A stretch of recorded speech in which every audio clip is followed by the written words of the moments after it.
அமரன் கொடுத்த வெற்றி டபுள் மடங்கு பட்ஜெட்டில் தயாராகும் சிவகார்த்திகேயனின் SK25.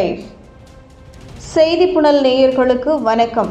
அமரன் படத்தின் வெற்றி மூலம் தமிழ் சினிமாவின் உச்ச நட்சத்திரங்களின் பட்டியலில் இணைந்துள்ளார் சிவகார்த்திகேயன்.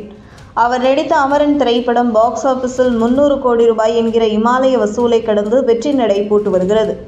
அமரன் படத்தின் வெற்றியை தொடர்ந்து நடிகர் சிவகார்த்திகேயன் நடிப்பில் SK23 படம் தயாராகி வருகிறது. இப்படத்தை AR முருகதாஸ் இயக்கி வருகிறார். இப்படத்திற்கு அனிருத் இசையமைக்கிறார். இப்படத்தின் படப்பிடிப்பு இறுதிக்கட்டத்தை எட்டி உள்ளது. இதைத் தொடர்ந்து ஒரே நேரத்தில் 2 படங்களில் நடிக்க உள்ளார் சிவகார்த்திகேயன். அதில் ஒரு படத்தை டான் பட இயக்குனர் சிபி சக்கரவர்த்தியும் மற்றொரு படத்தை சூரரை போற்று படத்தின் இயக்குனர் சுதா கொங்காராவும் இயக்க உள்ளார். இதன் படப்பிடிப்பு அடுத்த ஆண்டு தொடங்க உள்ளது. இதில் சுதா கொங்காரா இயக்கத்தில் சிவகார்த்திகேயன் நடிக்க உள்ள படத்திற்கு தற்காலிகமாக SK25 என பெயரிட்டு உள்ளது.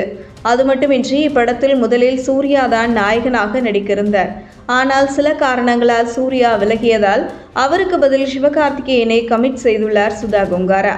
இப்படத்தில் சிவகார்த்திகேயனுக்கு ஜோடியாக ஸ்ரீலீலா நடிக்க உள்ளார். தற்போது தெலுங்கு திரையுலகில் பிஸியான நாயகியாக வலம் வரும் ஸ்ரீலீலா இப்படத்தின் மூலம் தமிழ் திரையுலகில் ஹீரோயினாக என்ட்ரி கொடுக்க உள்ளார்.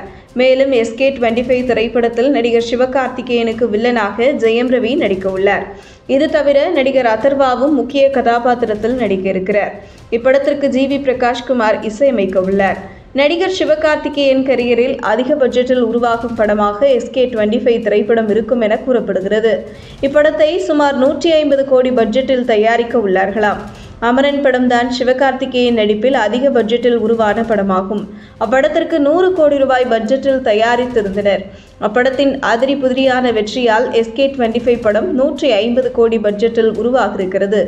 இது நடிகர் யாஷ் நடிப்பில் வெளியாகி மாஸ் வெற்றியை பெற்ற KGF1 திரைப்படத்தின் பட்ஜெட்டை விட டபுள் மடங்கு அதிகம் என்பது குறிப்பிடத்தக்கது. இதுபோன்ற செய்திகளை தெரிந்து கொள்ள செய்தி புனலுடன் இணைந்திருங்கள்.